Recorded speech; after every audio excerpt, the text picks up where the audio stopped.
The year was 1911. A biting wind, carrying the faint metallic tang of the industrialized city, rattled the windows of Elias Thorne's cramped office. Elias, a man whose youth seemed to have been slowly siphoned away by late nights and endless cups of lukewarm coffee, ran a small struggling detective agency in the burgeoning heart of Boston. His desk, a battlefield of forgotten case files and scattered newspaper clippings, was currently dominated by a single, peculiar item: a faded, sepia photograph. It depicted a young woman, no older than 20, in a shimmering white wedding gown.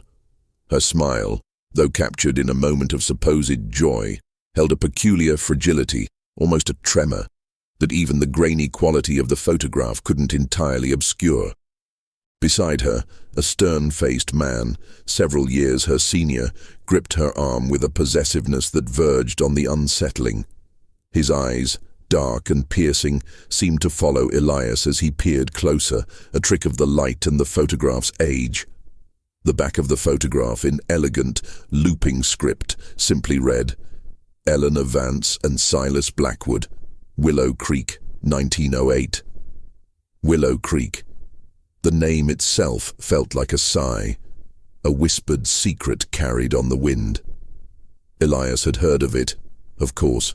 A small insular town nestled deep within the Berkshire Mountains of Massachusetts, known more for its reclusive inhabitants and dense, unforgiving forests than for anything of note. It was a place where old ways clung stubbornly, where progress seemed to bypass its forgotten roads, leaving behind a lingering sense of stagnation. The client who had brought him this photograph was a peculiar woman named Mrs. Adelaide Finch, a distant relative of the woman in the picture. Her visit just yesterday had been cloaked in an air of quiet desperation. Adelaide, a woman whose prim appearance belied a nervous tremor in her hands, had spoken of unanswered questions and a nagging unease surrounding Eleanor's fate. Eleanor, she claimed, had simply vanished after her wedding. Not a disappearance in the usual sense, but a kind of official erasure swept under the rug by Silas Blackwood, Eleanor's husband. The local authorities, Adelaide recounted, had been suspiciously quick to dismiss it as a runaway bride, a common enough occurrence in those days, especially in arranged marriages. But Adelaide insisted it was more. Eleanor was not the type, she'd asserted, her voice barely above a whisper. She loved Silas, or so she said, and her family, though estranged, would have heard something. This silence, it's unnatural. Elias, initially skeptical, had found himself drawn into Adelaide's quiet conviction. The fee she offered was meager, barely enough to cover his train fare and a few nights' lodging. But something in her eyes, a reflection of the fragility in Eleanor's photograph, had pricked his conscience. Plus, Boston had been quiet, too quiet. The mundane affairs of petty theft and marital infidelities had begun to feel suffocating. Willow Creek, with its whispered secrets, offered a tantalizing escape, a chance to rekindle the spark that had once driven him to pursue justice. His initial inquiries, made discreetly through telegrams to correspondents in nearby towns, had yielded little. The official records for Willow Creek were sparse, almost deliberately so. The county clerk had no detailed account of Eleanor Vance, save for a brief mention of her marriage to Silas Blackwood in 1908. No death certificate, no divorce papers, no record of her departure. It was as if she had stepped out of the photograph and simply ceased to exist. Elias ran a hand through his thinning hair. The more he delved, the more the silence around Eleanor Vance seemed to scream. Why such a complete void? People didn't just evaporate, not without leaving some trace, some ripple in the fabric of society. Silas Blackwood, according to Adelaide, was a prominent, albeit reclusive, figure in Willow Creek. He owned a vast swathe of timberland, a mill, and held a considerable amount of influence over the town's economy. A powerful man, capable of silencing whispers, perhaps even bending local law enforcement to his will. The clock on the wall chimed a mournful tune, marking the passage of the afternoon. Outside, the gas lamps flickered to life, casting long, dancing shadows on the grimy street. Elias decided he would go to Willow Creek. He packed a single worn valise, a change of clothes, his trusty notebook, a well-oiled revolver, and of course the faded photograph of Eleanor Vance. The journey would be long, a series of trains and then a hired buggy, but the promise of an unsolved mystery and the faint, unsettling smile of the tragic bride pulled him onward. He felt a chill, not just from the wind outside, but from a premonition that Willow Creek held more than just a missing person. It held a darkness that had been carefully preserved, like an insect in amber, for 3 long years. He knew with a certainty that settled deep in his bones that he was walking into a place where the past was not merely history, but a living, breathing entity waiting to ensnare the unwary. The journey to Willow Creek was as arduous as Elias had anticipated.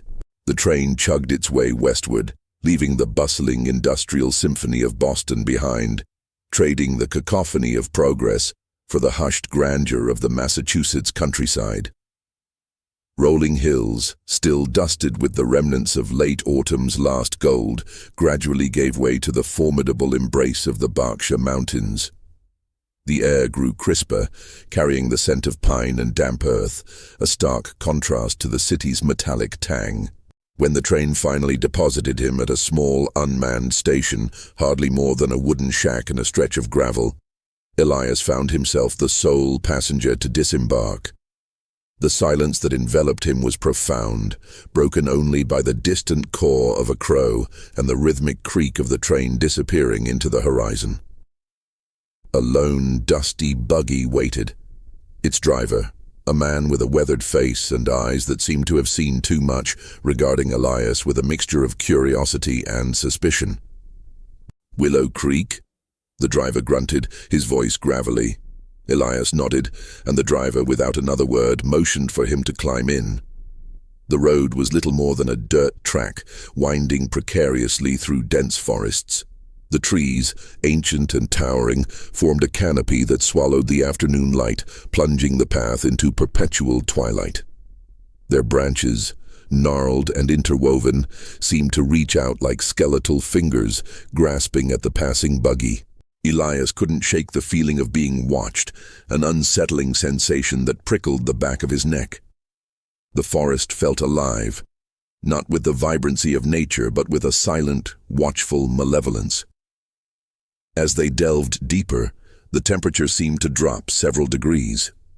A thin mist, like a phantom breath, began to curl around the bases of the trees, clinging to the undergrowth.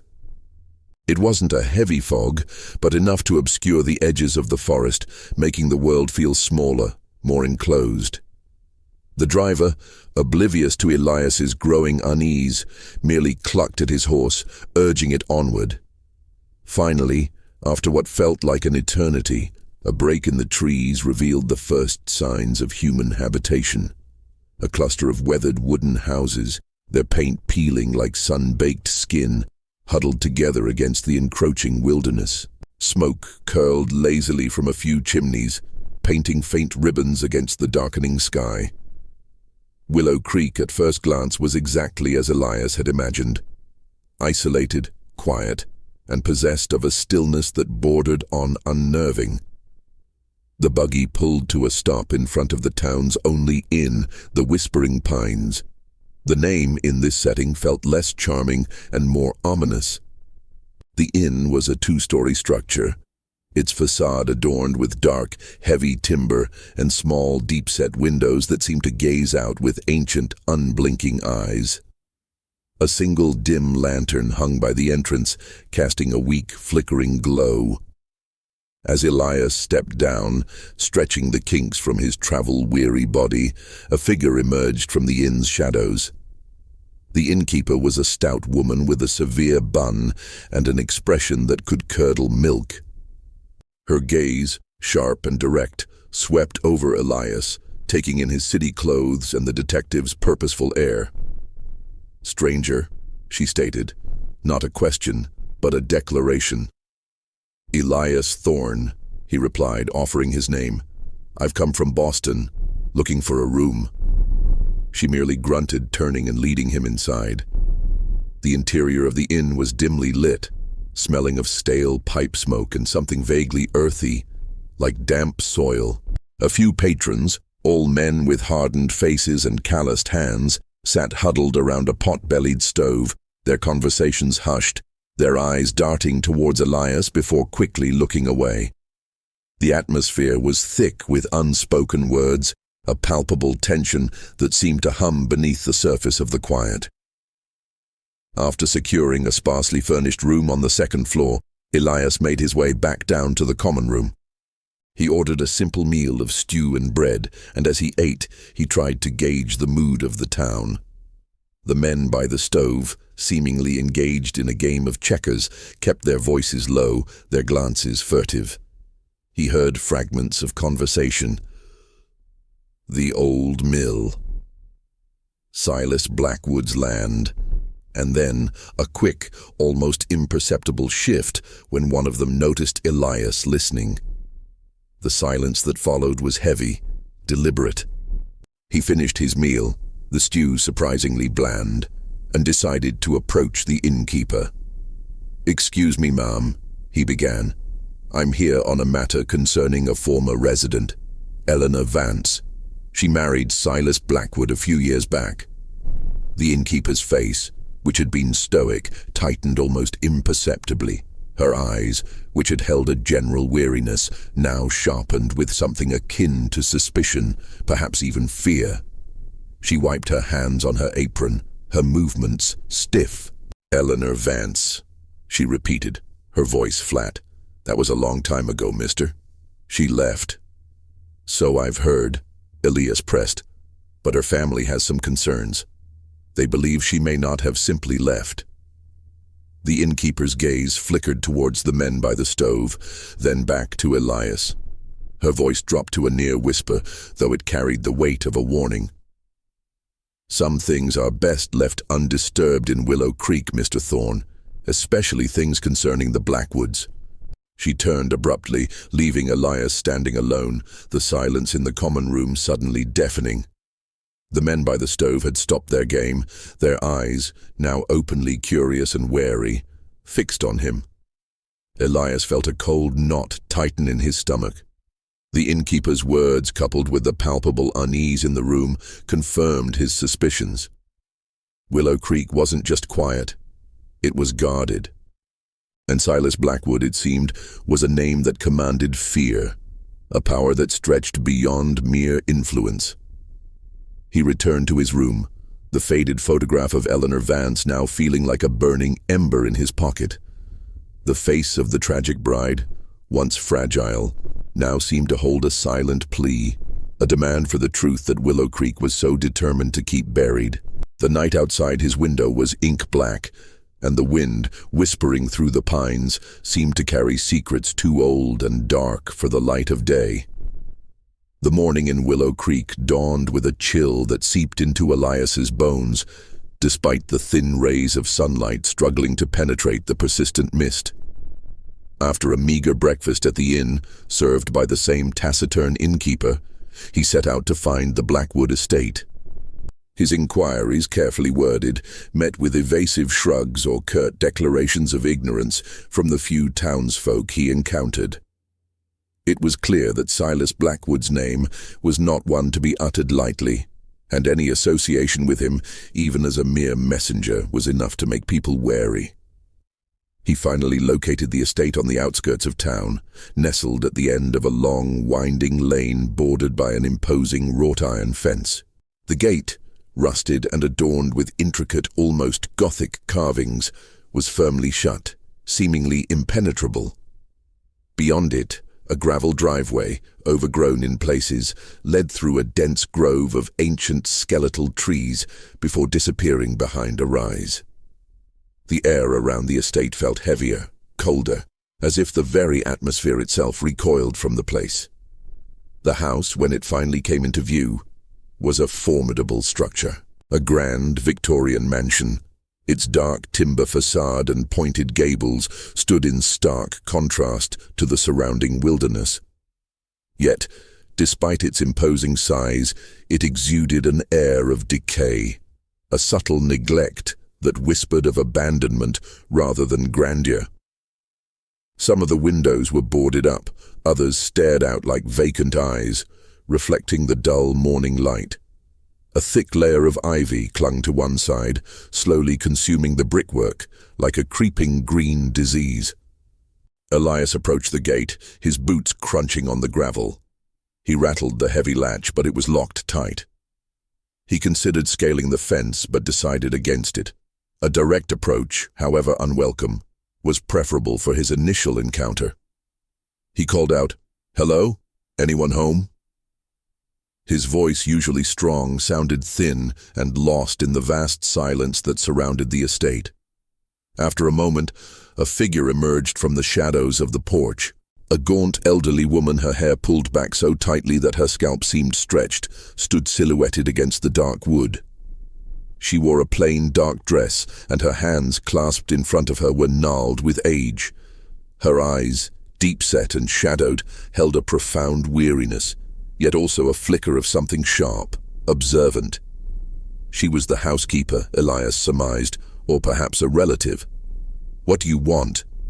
Her voice, though soft, was laced with an unexpected steel.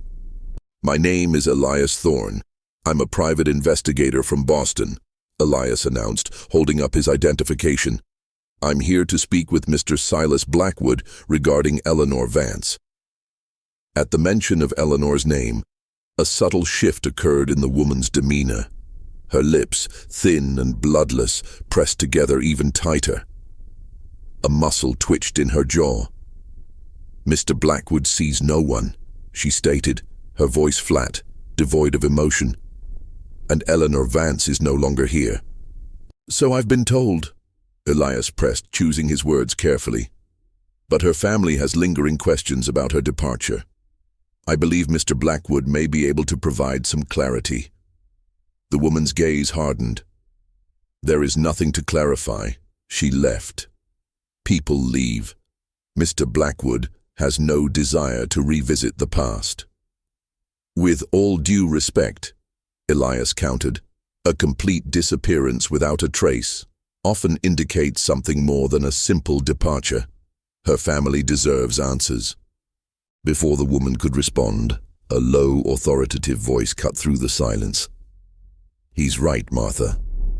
Silas Blackwood emerged from the dark interior of the mansion, stepping onto the porch with an air of effortless authority. He was taller than Elias had anticipated, and his presence was commanding, almost intimidating. His face, though older than in the photograph, was still stern, his features sharp, his eyes a piercing, intense grey that seemed to bore directly into Elias. He wore a dark, impeccably tailored suit, a stark contrast to the decaying grandeur of his surroundings. "Mr. Thorne, I presume?" Silas said, his voice deep and resonant, lacking any warmth. He descended the porch steps slowly, deliberately, his gaze never leaving Elias. Martha, the housekeeper, retreated further into the shadows, her presence shrinking under his imposing aura. "Mr. Blackwood," Elias acknowledged, meeting his gaze. "I'm here about Eleanor Vance." Silas gave a humorless smile that didn't reach his eyes. "So I gathered, and you believe, like her distant, meddling relative, that there is some dark secret lurking in my house?" His tone was laced with disdain, dismissive and challenging. "I believe there are unanswered questions," Elias corrected, maintaining a steady voice. "Her family deserves to know what truly happened to her." Silas paused, his eyes narrowing slightly. "Eleanor Vance left me, Mr. Thorne. It was a painful, unfortunate affair, but not uncommon. She found Willow Creek too stifling, too rustic for her city sensibilities. She left a note, packed her bags, and departed. I did not pursue her. What more is there to say?" "A note? Do you still have it?" Elias asked, seizing on the detail. Silas let out a short, dry chuckle. After 3 years? I assure you it was nothing of consequence. A brief, cold farewell. I have no interest in holding on to such mementos. And the local authorities? Did they investigate her disappearance thoroughly? They did their due diligence, Silas replied, a hint of impatience creeping into his voice. They concluded what any sensible person would. She ran away. It happens. He took another step closer, his eyes hardening. Now, Mr. Thorne, I understand your profession requires a certain tenacity, but I must insist you cease your prying. There is nothing to be found here. You are wasting your time and disturbing my peace. Elias held up the faded photograph of Eleanor. This woman, Mr. Blackwood, does not look like someone who would simply abandon her life without a trace. There's a fragility in her eyes that suggests something else. Silas looked at the photograph, a flicker of something. Recognition, pain, passing through his eyes before he quickly masked it. His gaze returned to Elias, colder than before. Her fragility, as you call it, was her weakness. A weakness she was unable to overcome. Now I suggest you take your photograph and your baseless accusations and return to Boston. Willow Creek has no use for your brand of investigation. He turned abruptly, his back to Elias, and walked back towards the house. The housekeeper, Martha, cast a final unsettling glance at Elias, her eyes conveying a silent warning, before disappearing inside, the heavy door thudding shut behind her, sealing the mansion in its shroud of silence once more. Elias stood alone at the rusted gate, the cold mountain air biting at his face. Silas Blackwood's dismissal was clear, his resistance palpable, but the encounter had only deepened Elias's suspicions. The man's controlled anger, the quick dismissal of the note, the almost rehearsed answers, it all felt too neat, too polished. And the look in Martha's eyes, fear, yes, but also a hint of something else, something unspoken. Willow Creek was indeed a town of secrets, and Silas Blackwood, Elias realized, was the keeper of the darkest one of all. He knew, with a certainty that chilled him more than the mountain air, that he had just received a clear message. Leave now, or face the consequences. But Elias Thorne had never been one to back down from a challenge, especially when a plea for justice, however silent, lingered in a faded photograph. Elias returned to the Whispering Pines with a knot of frustration tightening in his stomach. Silas Blackwood's performance had been masterful, a display of controlled power and dismissive arrogance. Yet beneath the surface, Elias sensed a simmering tension, a careful guarding of something precious and dark. The cold welcome at the Blackwood estate only solidified his conviction that Eleanor's disappearance was far from a simple runaway case. That evening, the common room of the inn felt even more oppressive than before. The men by the stove, seemingly fewer in number, still cast surreptitious glances his way. Elias ordered another meager meal and tried to appear engrossed in his notebook, but his ears were tuned to every hushed word. He caught snippets of conversation. Silas's temper, the mill workers, and then a familiar, unsettling shift in tone whenever the topic veered too close to the Blackwood family. It was like a town-wide conspiracy of silence, an unspoken agreement to protect their powerful benefactor. As he finished his dinner, the innkeeper approached his table, her expression as unreadable as ever. She placed a small, wrapped package on the table beside him, a sudden, unexpected gesture. "A delivery for you, Mr. Thorne," she said, her voice low. "Came this afternoon. A boy from the Blackwood estate." Elias's eyebrows rose in surprise. A delivery from Silas Blackwood? He accepted the package, his fingers brushing against the coarse brown paper. It was light, almost insubstantial. "Thank you," he said, eyeing her. "Did he say what it was?" She shook her head, her gaze darting briefly towards the men by the stove, then back to Elias. No words, just this. She retreated as quickly as she had appeared, leaving Elias to ponder the unexpected offering. He unwrapped the package carefully, a sense of unease growing within him. Inside, nestled on a bed of tissue paper, was a small porcelain doll. It was exquisitely crafted, depicting a miniature bride in a delicate white gown, her hair intricately styled. Her face, painted with meticulous detail, wore a serene, almost beatific smile. But it was her eyes that truly captured Elias's attention. They were a vivid, unnatural shade of blue, a piercing gaze that seemed to hold a flicker of familiar melancholy, a haunting echo of the fragility he had seen in Eleanor Vance's photograph. The doll was beautiful, almost unnervingly so, yet it radiated an unsettling stillness, an air of suspended animation. Elias felt a chill crawl up his spine. This was no ordinary gift. It was a message delivered with a chilling precision that only Silas Blackwood could orchestrate. He held the doll, its porcelain skin cold and smooth against his palm. The more he looked at it, the more the doll's features seemed to shift, to subtly morph into the face of the tragic bride. Was this a sick joke, a warning, or something far more sinister? He carefully placed the doll back in its tissue paper and returned to his room, his mind racing. He pulled out Eleanor's photograph, comparing it to the image of the doll in his mind. The resemblance, though not perfect, was undeniable in the overall impression of the face, the particular set of the smile, the ethereal quality. It was a meticulously crafted effigy, almost a shrine. Sleep did not come easily that night. Elias lay awake, listening to the creaking of the old inn, the mournful sighs of the wind through the pines. Every shadow seemed to twist into grotesque shapes. Every creak of the floorboards sounded like a footstep. He kept thinking of Silas Blackwood's cold gaze, the housekeeper's warning, and now this unsettling doll.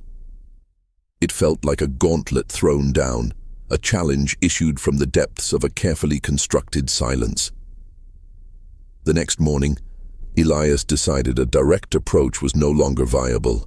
He needed to dig deeper, to find someone in Willow Creek willing to speak, someone not beholden to Silas Blackwood's formidable influence. He started with the oldest residents, those who might remember Eleanor Vance before her marriage, before she became a name whispered with fear. His search led him to the town's small, unkempt cemetery, a lonely patch of ground on a hill overlooking the town. The headstones, many of them tilting at precarious angles, bore names that stretched back generations. Elias spent hours tracing faded inscriptions, looking for any mention of the Vance family, or even of Eleanor. There were no Vances buried there, it seemed, and certainly no headstone for Eleanor. Another dead end. Frustrated, he was about to leave when he noticed a small, elderly woman tending to a grave near the far corner. She was stooped with age, her face a roadmap of wrinkles, but her movements were precise and careful as she placed fresh wildflowers on a weathered stone. Elias approached cautiously. "Good morning, ma'am," he began, his voice gentle. She looked up, startled, her eyes, though clouded with age, holding a spark of intelligence. "Oh, a stranger," she mumbled, her voice surprisingly clear despite her age. "Not many come to visit the dead here." "My name is Elias Thorne. I'm a visitor from Boston," he explained. "I'm looking for any information about a young woman named Eleanor Vance. She married Silas Blackwood a few years ago." At Eleanor's name, the woman's movements stilled, her gaze, which had been benign, now sharpened, a flicker of something akin to fear passing through them. She clutched a small trowel in her hand, her knuckles white. "Eleanor Vance," she repeated, her voice a low murmur. "Poor girl." Elias felt a surge of hope. "You knew her?" The old woman hesitated, her eyes darting towards the town below, as if fearful of being overheard. Everyone knew Eleanor. Such a sweet thing. Too sweet for that. That man. She shook her head slowly. He took her, you know. Took her light. Then she was gone. Did she really run away?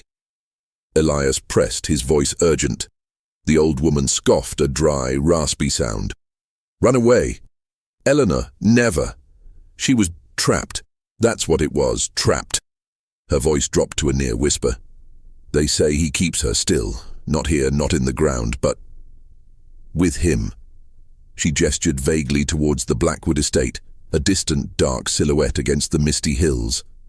A cold dread settled over Elias. Keeps her? What do you mean? The old woman leaned closer, her voice barely audible. He was obsessed, you see. Even before the wedding, he wanted her to be perfect. His perfect bride. And when she wasn't, well, they say he made sure she would be. Forever. She looked at Elias, her eyes wide with a mixture of fear and conviction. He never let her go, Mr. Thorne. Not really. He preserved her, like one of his experiments. Elias's mind reeled. Preserved her, like one of his experiments. Silas Blackwood was known to be a recluse, but Elias hadn't heard anything about experiments. The old woman's words, though cryptic, painted a chilling picture, connecting directly to the unsettling doll, to Silas's possessiveness. He felt a shiver run through him, a realization that the mystery of Eleanor Vance was far darker, far more grotesque than he had ever imagined. The whispers of Willow Creek were not just rumors. They were echoes of a deeply disturbing truth. The old woman's cryptic words, preserved her, like one of his experiments, echoed in Elias's mind as he walked back from the cemetery. The porcelain doll, now nestled in his satchel, felt like a lead weight, its serene smile mocking his inability to fully grasp the horror it implied. Could Silas Blackwood, a man of power and influence, be capable of such a depraved act? The idea was monstrous, yet it explained the unsettling silence, the town's fear, and the intense possessiveness Silas had exhibited. He spent the remainder of the day trying to piece together this ghastly hypothesis. Preserved could mean many things, but in the context of a tragic bride and a man described as obsessed, a chilling image began to form: embalming. It was a practice known, though not widely discussed, a dark art usually reserved for the dead to maintain their semblance of life. But to do it to someone alive, or to a body after a suspicious, unrecorded death, the implications were sickening. Elias needed more information, something beyond the terrified whispers of an old woman. He needed concrete evidence, but the tight-lipped residents of Willow Creek offered nothing. He realized he couldn't do this alone. He needed an ally, someone within the town who possessed courage, a moral compass unbent by Blackwood's shadow. His thoughts turned to the limited interactions he'd had. The innkeeper, though wary, had shown a flicker of something beyond mere fear when she delivered the doll. Her direct gaze, the way she had subtly warned him, suggested a deeper understanding, perhaps even a secret revulsion. He decided to approach her again, this time with a more direct yet cautious appeal. That evening, as the inn's common room slowly emptied, Elias waited until only he and the innkeeper, Mrs. Albright, remained. She was meticulously cleaning the worn wooden counter, her movements stiff, almost mechanical. "Mrs. Albright," Elias began, his voice low, "I appreciate your discretion yesterday and for delivering Mr. Blackwood's gift." He placed the small wrapped package containing the doll on the counter. She glanced at it, her lips tightening. "No need to appreciate it, Mr. Thorne. Just doing my job." Her tone was curt, but Elias noticed a slight tremor in her hand as she wiped the counter. "I believe you know more than you let on." Elias continued, leaning slightly closer. About Eleanor Vance, and about what Silas Blackwood is truly capable of. She stopped wiping, her gaze fixed on a distant point, her shoulders hunched. "What makes you say that?" she asked, her voice barely a whisper. "The way you reacted when I first mentioned her name. The way you looked at the doll. The way everyone in this town shrinks when Silas Blackwood's name is spoken. And the words of an old woman in the cemetery today who spoke of Eleanor being preserved and kept by him." Mrs. Albright's head slowly turned. Her eyes, though weary, now met his with an intensity that surprised him. There was a raw fear in them, but also a deep-seated anger, a smoldering resentment. "The old woman speaks the truth, Mr. Thorne," she confessed, her voice thick with emotion. "Or at least a part of it. We all know. We just don't speak it. No one dares." "Why not?" Elias pressed, his heart pounding. "What has he done to inspire such terror?" She lowered her voice further, almost to an inaudible murmur. "Silas Blackwood is a powerful man, Mr. Thorne. He owns this town. The mill, the land, most of the houses, our livelihoods depend on him. And he has methods to ensure silence. People who cross him, they suffer. Their businesses fail. Their families disappear." She shuddered visibly. "He doesn't forgive, and he never forgets." "But Eleanor Vance," Elias insisted. "What truly happened to her?" Mrs. Albright wrung her hands. "It was the wedding day, 1908. Everyone was there. She was beautiful, yes, but pale, frightened. He was so possessive even then. He didn't want her to even look at another man. After the ceremony, they went back to the estate. We never saw her again, not properly." "Not properly?" Elias caught the unusual phrasing. She looked at him, her eyes wide with a horrifying revelation. A few weeks later, a package arrived at the town general store. Delivered by one of Blackwood's men, it was a doll. A wedding doll, just like the one he sent you, but larger. And inside it, they said it was Eleanor. Her body embalmed, dressed in her wedding gown, made to look like a life-sized doll, a ghastly, perverse thing. She closed her eyes, a shudder racking her frame. They said he was obsessed with perfection. He wanted his perfect bride, untouched by the world forever. And when she defied him, he made her into his eternal possession. Elias felt a wave of nausea wash over him. The old woman's words, the doll he held, it all clicked into place with a horrifying precision. The tragic bride wasn't just a metaphor, it was a literal grotesque reality. Silas Blackwood had not merely covered up a disappearance, he had orchestrated a macabre transformation, turning his living wife into a morbid, permanent display. The town's silence wasn't just fear of economic ruin, it was a profound, collective trauma, a chilling complicity in a monstrous secret. "This is unspeakable," Elias finally managed, his voice hoarse. "Did anyone try to stop him? Did anyone go to the authorities?" Mrs. Albright gave a bitter, mirthless laugh. "Who would believe it, Mr. Thorne? And who would dare accuse Silas Blackwood?" The local sheriff, a cousin of Blackwood's, dismissed it as gossip, a macabre joke by jealous townsfolk. Anyone who spoke out, well, their lives became a living hell.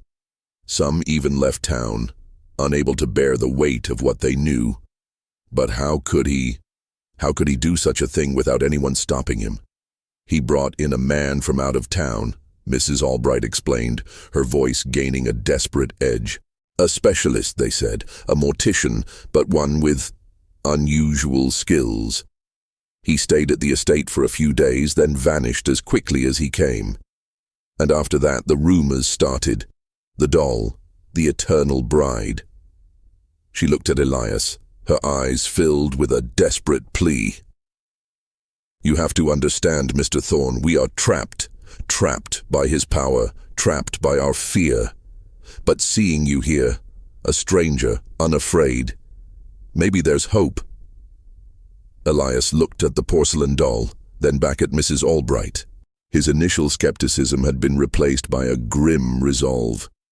This wasn't just a missing person case, it was a murder investigation of the most twisted kind. He had stumbled upon a horror far greater than he could have imagined, a story so depraved that it defied belief. "I need your help, Mrs. Albright," Elias said, his voice firm. "I need someone who knows this town, someone who can tell me where to look, what to observe, someone who can help me find proof."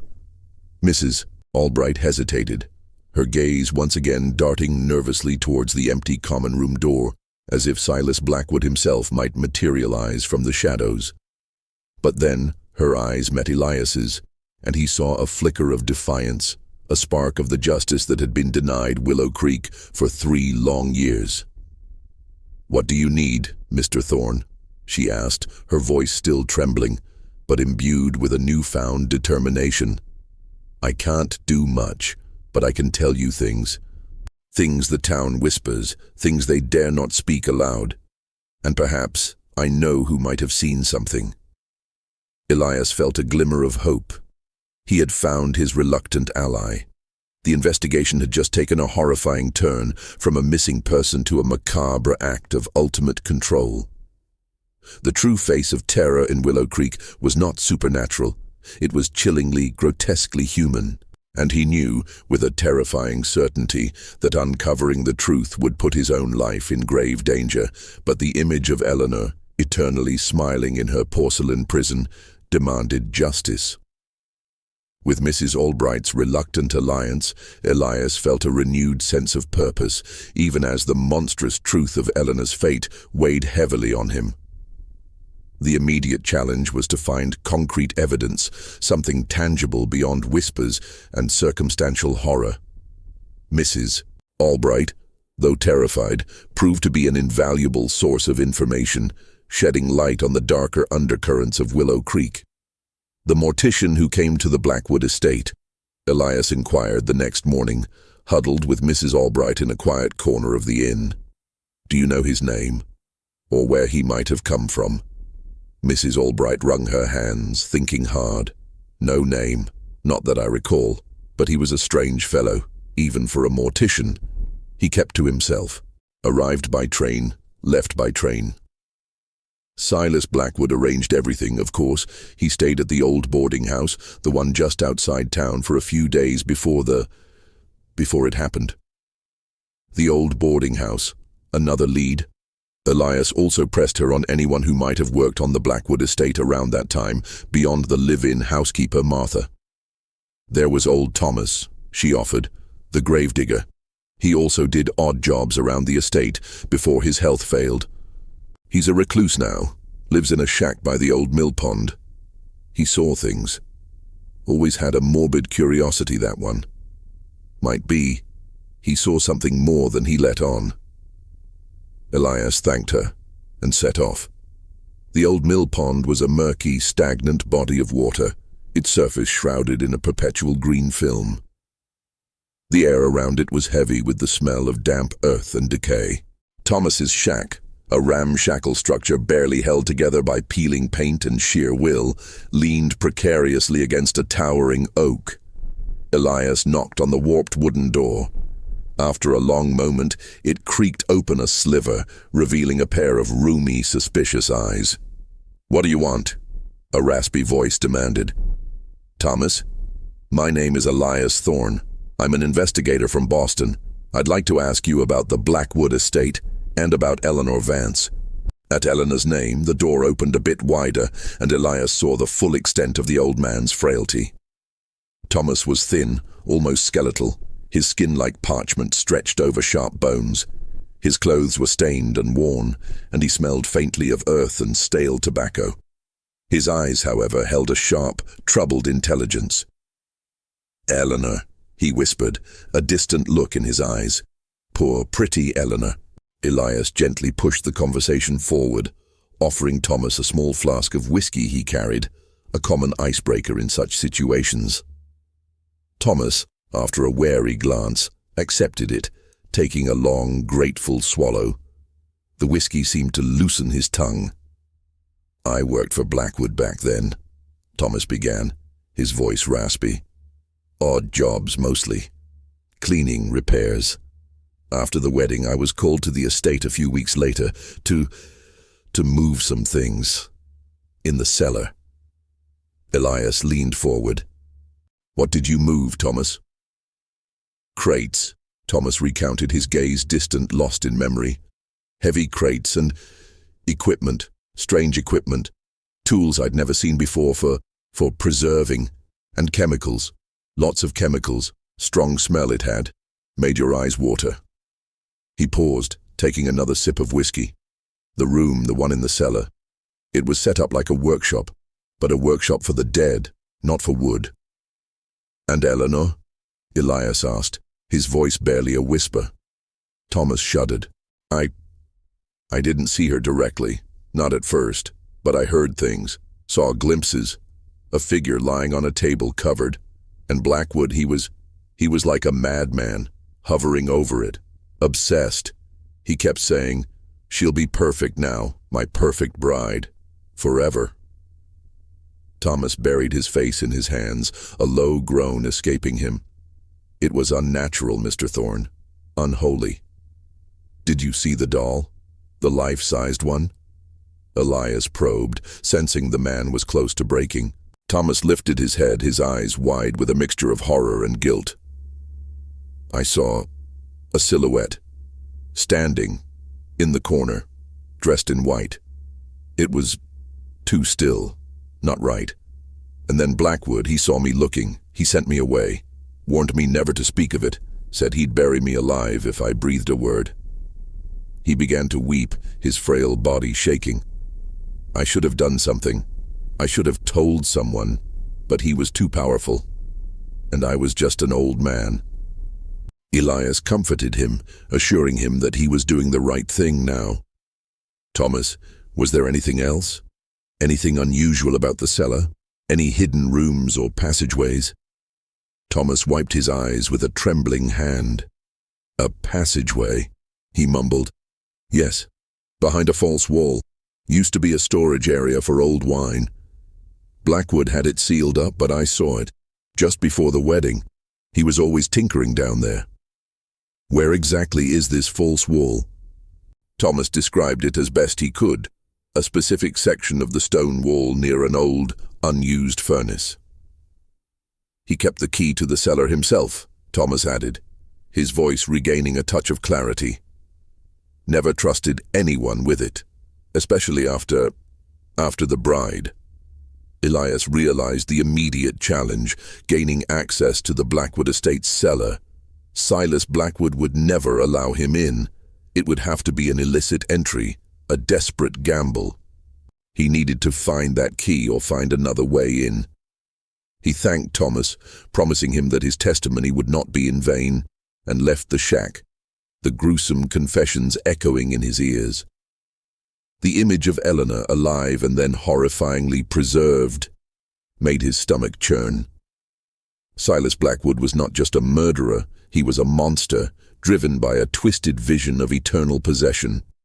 That night, back at the inn, Elias spent hours studying the architectural style of the Blackwood mansion, recalling every detail he could from his brief visit. He drew rough sketches, trying to visualize the layout, the possible locations of the cellar, and the hidden passageway Thomas had described. He also considered how to get the key. Silas Blackwood would undoubtedly guard it closely. The thought occurred to him. If Silas Blackwood was so obsessed with Eleanor, with keeping her perfect, then he would likely spend time with his macabre creation. Perhaps, during one of those morbid visits, the key might be in his possession, or easily accessible. He knew he was taking an immense risk. Breaking into Silas Blackwood's estate was not only illegal, but potentially fatal. But the weight of Eleanor's tragic story, the raw fear of the town, and the chilling reality of the porcelain doll in his satchel demanded it. He would return to the Blackwood estate, not as a visitor, but as an intruder, a seeker of a horrifying truth. He knew the sun would rise on a dangerous day, a day when the secrets of Willow Creek would either be unearthed or bury him forever. The decision weighed heavily on Elias, but the urgency of the situation, fueled by Thomas's horrifying confession, left him no alternative. He would break into the Blackwood estate. The risk was immense, the consequences potentially deadly, but the image of Eleanor, trapped in her grotesque perpetuity, propelled him forward. He waited until the deepest hours of the night, when Willow Creek lay shrouded in an almost impenetrable darkness, punctuated only by the distant hoot of an owl. The mist, ever present in the Berkshires, clung to the ground, blurring the outlines of the trees and houses, adding to the eerie isolation. Elias, dressed in dark clothing, moved silently through the deserted streets, his footsteps muffled by the damp earth. Reaching the Blackwood estate, he found the wrought iron gate still locked. This time he was prepared. He'd brought a set of lock-picking tools, a skill honed during his early, less reputable days as a fledgling detective. The lock, though old, was stubborn. But with a series of delicate clicks it finally yielded, swinging open with a faint groan that seemed to echo too loudly in the oppressive silence. He slipped through, carefully relatching the gate behind him to avoid raising immediate suspicion. The gravel driveway crunched under his feet, a sound that felt deafening in the stillness. He moved swiftly, sticking to the shadows cast by the skeletal trees, making his way towards the back of the mansion. He knew from Mrs. Albright that Silas Blackwood kept a vigilant watch, but the night was his ally, cloaking his movements. The back of the house was darker, more overgrown. Elias searched for a less conspicuous entry point. Many windows were boarded, others too high to reach. He eventually found a small, unlatched window on the ground floor, half hidden by overgrown bushes, likely belonging to what might have once been a pantry or a small scullery.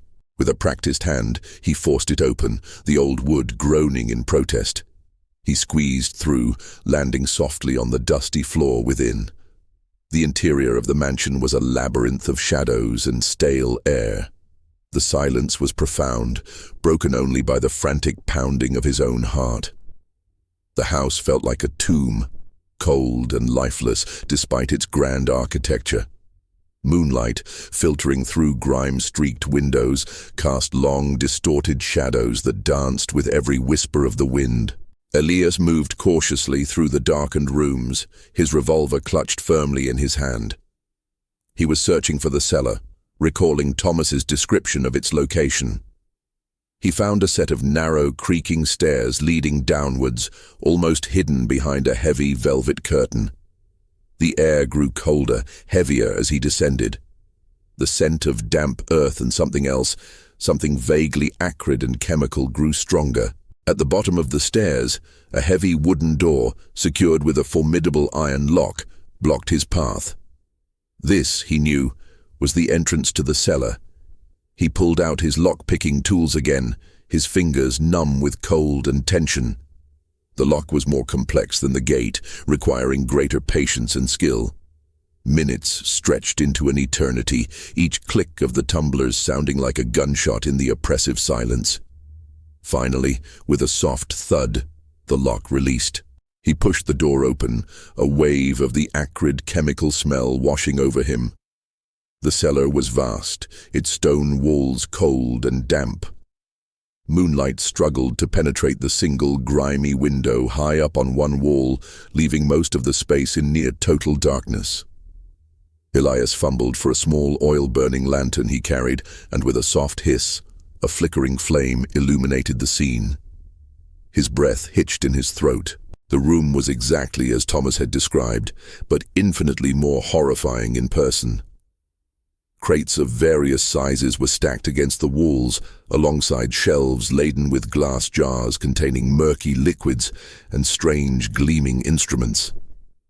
The air was thick with the cloying scent of formaldehyde and something metallic, like stale blood. In the center of the room, on a heavy wooden table, lay the most grotesque sight Elias had ever encountered. It was a life-sized figure, eerily human, dressed in a pristine white wedding gown.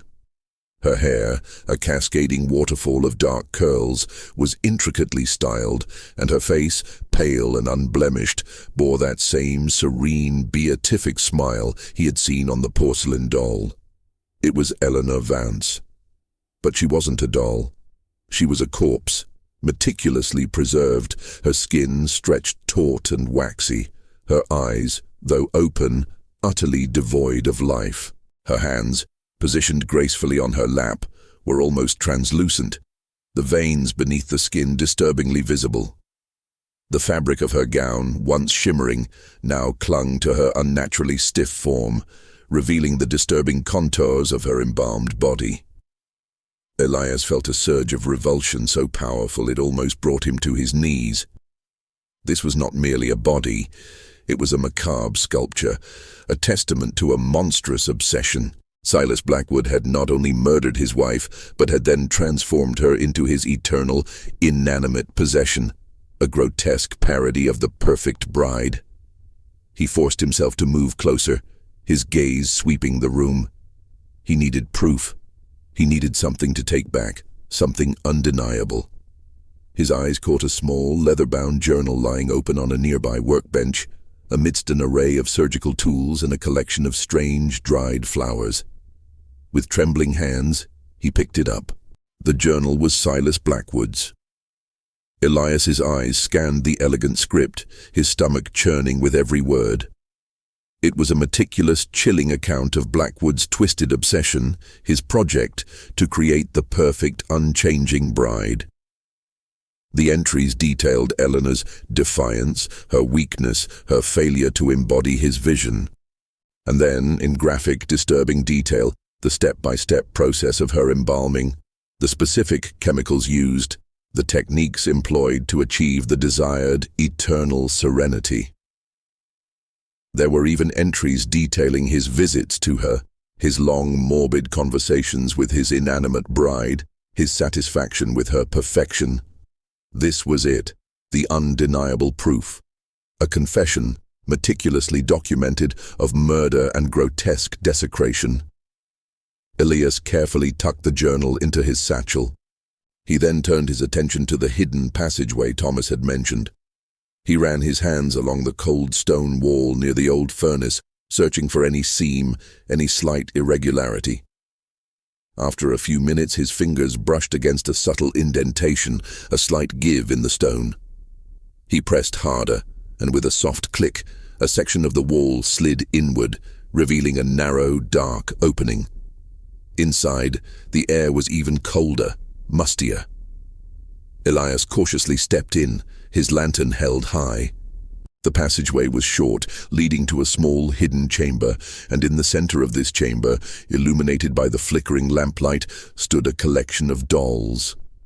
Not the life-sized horror on the table, but smaller ones, meticulously crafted, each in a miniature wedding gown. And amongst them, on a small velvet cushion, was a specific doll. It was the very doll Silas Blackwood had sent him, the one with Eleanor's haunting eyes. Elias felt a profound sense of despair. This wasn't just a single act of madness, it was a pattern, a collection, a museum of his twisted obsession. Each doll, perfectly preserved, a testament to his control. A faint sound from above, a creak of floorboards, startled Elias out of his horrified reverie. Silas Blackwood. He was awake. He was coming. Elias knew he had to leave, and fast. He quickly backed out of the hidden chamber, carefully closing the false wall behind him, making sure it blended seamlessly with the surrounding stone. He extinguished his lantern, plunging the cellar into darkness once more. He moved silently towards the stairs, his heart pounding in his chest, the weight of the journal in his satchel a tangible presence. He knew he had the evidence, but escaping with it, alive, was another challenge entirely. The true horror of Willow Creek was now laid bare, and Elias Thorne, a solitary detective, had stumbled into the very heart of its macabre darkness. The mansion, once a symbol of decaying grandeur, now felt like a living nightmare. its walls breathing the secrets of a truly tragic bride. Elias moved like a ghost through the darkened mansion. The horrifying image of Eleanor's preserved body burned into his mind. The metallic tang of formaldehyde clung to his clothes, a macabre souvenir of his descent into Silas Blackwood's madness. Above him, the faint sounds of movement grew more distinct. Footsteps, a soft murmur of a voice. Blackwood was undoubtedly awake, perhaps even alerted by a subtle disturbance. Elias knew he had mere minutes, perhaps seconds, to escape. He ascended the cellar stairs with agonizing slowness, each creak of the old wood sounding like a thunderclap. At the top he paused, peering through the heavy velvet curtain into the main house. A sliver of light emanated from a room down the hall, likely Blackwood's study or bedroom. Elias could hear the low, guttural murmur of Silas's voice, though the words were indistinct. He assumed he was talking to himself, or perhaps in his twisted reality, to Eleanor. Elias pressed himself against the wall, straining his ears. He heard a door open and close down the hall, followed by the soft padding of footsteps. Silas was moving. Elias had to assume Blackwood might check the cellar, might discover the disturbed lock. He had to be gone. He retraced his steps through the silent, oppressive rooms, his senses heightened. Every shadow seemed to shift, every gust of wind outside sounded like a whisper. He reached the small pantry window he had entered through, pushing it open with extreme caution. The night air, though cold, felt like a breath of fresh life after the suffocating stillness of the mansion. As he prepared to slip out, a figure emerged from the deeper shadows of the room. It was Martha, the housekeeper. Her gaunt face, illuminated by the weak moonlight filtering through the window, was etched with a familiar weariness, but her eyes, wide and unblinking, held no surprise at seeing him. She simply stood there, a silent sentinel, observing him without a word. Elias froze, his hand still on the window frame. His revolver was in his coat pocket, but he hesitated to draw it. Martha seemed more resigned than threatening. "You found her, didn't you, Mr. Thorne?" She asked, her voice a low, raspy whisper, devoid of emotion, yet carrying a profound sorrow. Elias slowly turned to face her, his guard still up. "I found a horror, Martha, an unspeakable horror." He patted his satchel, indicating the journal within. "And I found proof." She nodded slowly, her gaze fixed on the floor. "I knew you would. I knew he couldn't keep her hidden forever. Not completely." A single tear, like a slow-moving river on her withered cheek, finally escaped her eye. "He tortured her, Mr. Thorne, not with whips or chains, but with his obsession. He wanted to own her completely, and when she tried to resist, tried to find a shred of herself, he stole her away, even from death." "Why didn't you do anything, Martha?" Elias asked, his voice softer now, tinged with a painful understanding. "Why did you stay?" She finally met his gaze, and in her eyes, Elias saw not just fear, but a lifetime of silent suffering, of a profound and inescapable loyalty born of something deeper than mere employment. "He was my brother, Mr. Thorne," she confessed, her voice thick with pain and shame. "My younger brother. I watched him descend into this madness year by year. I loved Eleanor like a daughter. I tried to speak to him, to reason, but his obsession, it consumed him. And me. I became his silent accomplice, trapped in this house of horrors." She gestured vaguely around the darkened room. "I wanted to help her, to mourn her properly, but he wouldn't allow it. He kept her, always just beyond my reach, a constant reminder of his victory." Elias looked at her, a profound sadness washing over him. Martha, it seemed, was another victim of Silas Blackwood's monstrous will, a silent prisoner in his gilded cage of madness. "I'm going to stop him, Martha," Elias stated, his voice firm. "I'm going to expose him.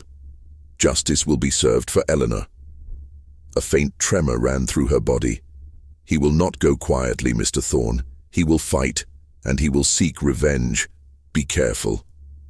Her gaze flickered towards the hallway, a new urgency in her eyes. He's coming.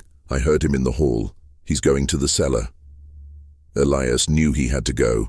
He gave Martha a quick, firm nod, a silent acknowledgement of her silent complicity and her ultimate act of defiance. He slipped through the window, landing softly on the damp ground outside. He paused for a moment, listening.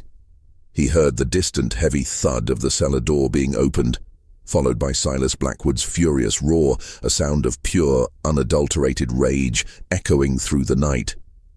He had discovered the intrusion. Elias ran. He didn't look back, his feet pounding on the soft earth. The adrenaline coursed through his veins, sharpening his senses. He could hear Blackwood's shouts, fainter now, but laced with a murderous intent that chilled him to the bone.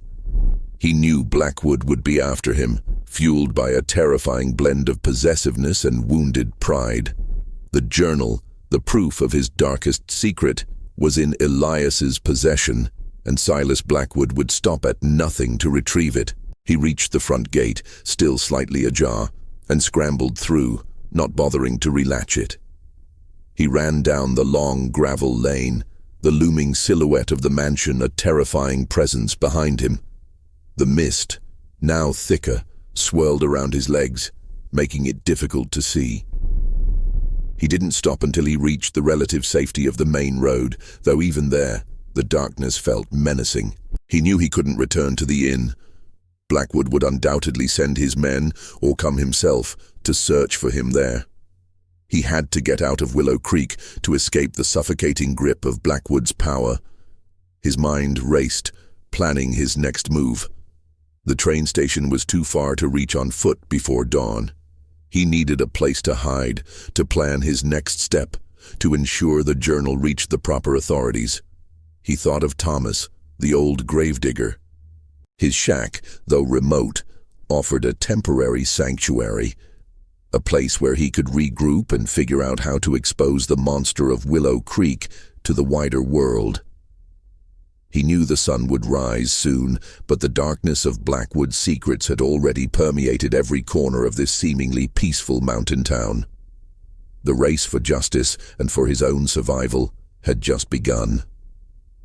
Elias ran through the pre-dawn gloom, his lungs burning, the cold mountain air biting at his throat. The thudding of his own heart echoed in his ears, a frantic rhythm that mirrored the urgency of his escape.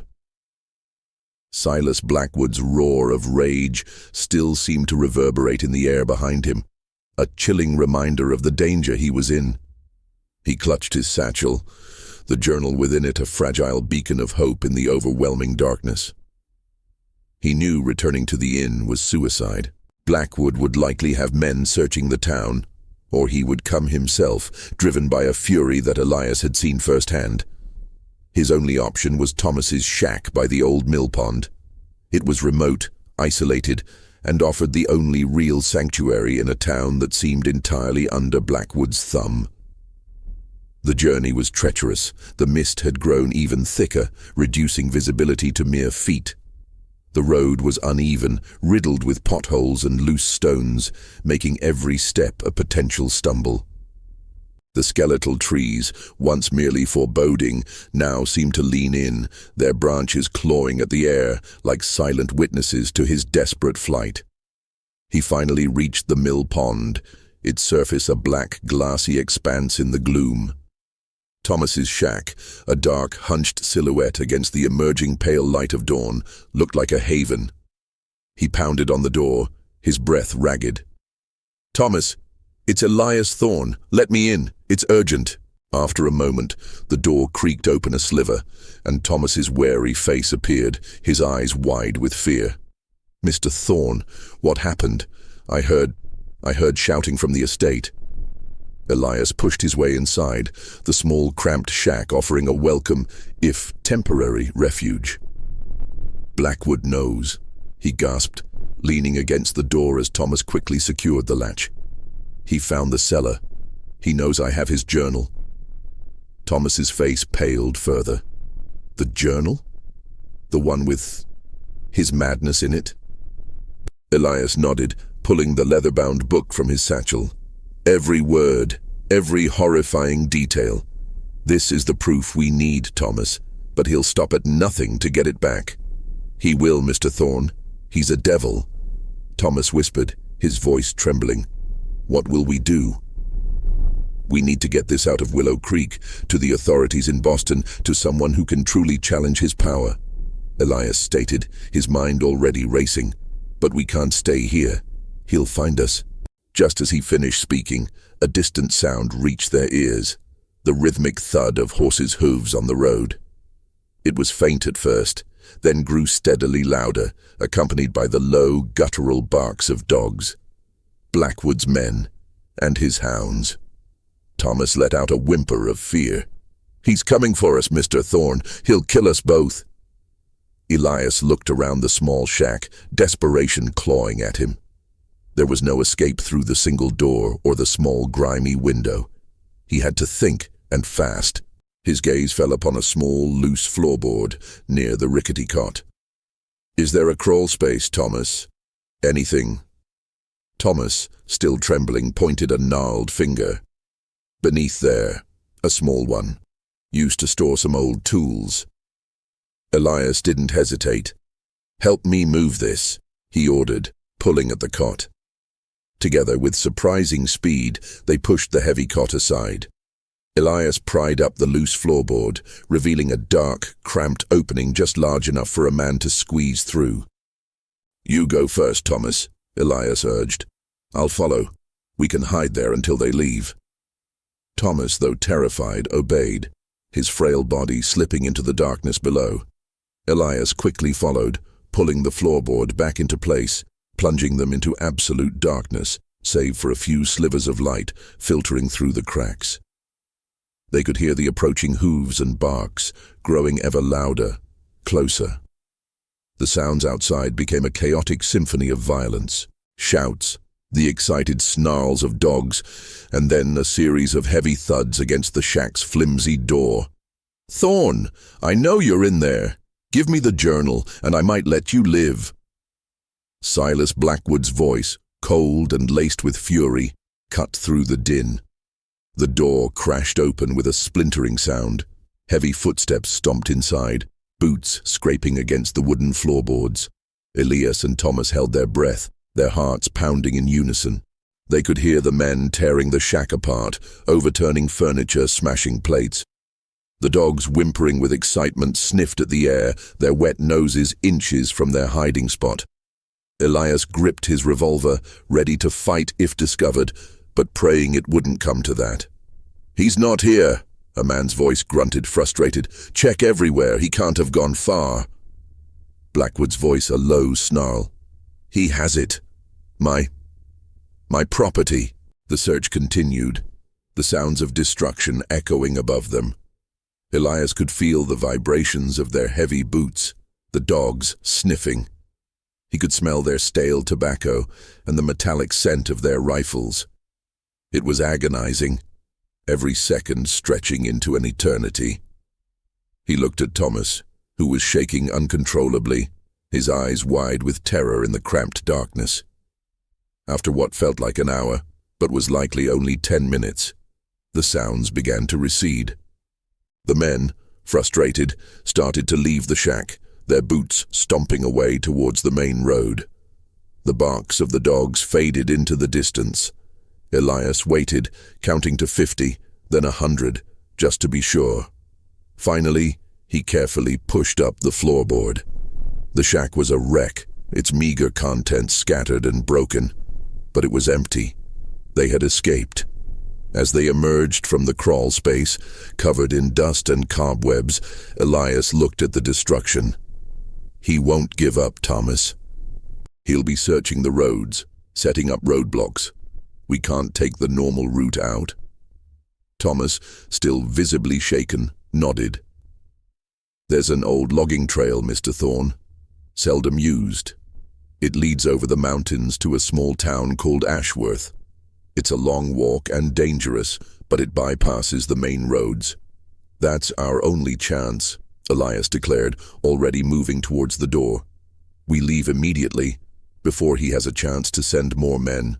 He knew Ashworth was a larger town, with a proper sheriff's department, and importantly not under Blackwood's immediate sway. He grabbed what little remained of his supplies, ensuring the journal was secure in his satchel.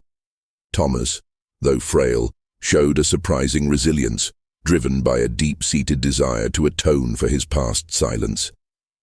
Together, they stepped out of the ruined shack and into the pale, uncertain light of dawn. The air was still thick with mist, but above, the faintest hint of morning light was breaking through the dense canopy of trees.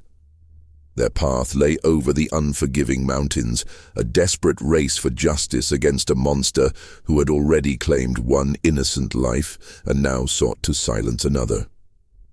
The loyalties of Willow Creek were clear, and Elias Thorne, a lone detective with a stolen journal, was now entirely on his own, save for the terrified old gravedigger. The journey over the logging trail was grueling. The path was steep, treacherous, and overgrown, remnants of winter clinging to the higher elevations.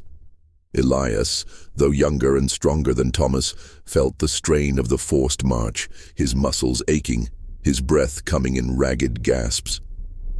Thomas, despite his advanced age and frailty, pushed forward with a surprising, almost desperate resolve. The fear of Blackwood and the lingering guilt of his past silence seemed to fuel his every step. They walked for hours, the sun eventually breaking through the mist, illuminating the dense, silent forest. The only sounds were their heavy footsteps, the rustling of leaves, and the occasional cry of a distant bird. Elias kept his hand on his revolver, his senses on high alert. He knew Blackwood would be relentlessly pursuing them, his powerful network likely extending even to the remote trails. Just as exhaustion threatened to overwhelm them, they saw it, a faint wisp of smoke curling upwards in the distance, a sign of civilization. Ashworth. A small, but recognizably larger town than Willow Creek, its wooden buildings clustered around a central square. They stumbled into Ashworth in the late afternoon, covered in dirt and sweat, their clothes torn and their faces streaked with grime. The sight of other people, of normal life, felt almost alien after the oppressive solitude of the mountains. Elias, despite his weariness, immediately sought out the local sheriff's office. Sheriff Brody was a burly man with a kind but skeptical face. He listened patiently as Elias, still breathless, recounted the horrifying tale of Eleanor Vance, of Silas Blackwood's monstrous obsession, and of the preserved body in the cellar. Thomas, pale and trembling, corroborated Elias's story, his voice thin but firm as he confessed his own unwilling witness to Blackwood's depravity. Elias then, with a dramatic flourish, produced the leather-bound journal, laying it on the sheriff's desk. Sheriff Brody picked up the journal, his brow furrowed with disbelief, then with growing horror as he read the first few chilling entries. The meticulously detailed accounts of Blackwood's descent into madness, his project to create the perfect eternal bride, were undeniable. The cold scientific language used to describe the embalming process, the chilling entries detailing his morbid conversations with the inanimate Eleanor, it was all there, a testament to a mind warped by twisted possessiveness. Unbelievable, Sheriff Brody finally muttered, closing the journal with a snap. His face was grim, his eyes reflecting a mixture of shock and disgust. This is truly monstrous.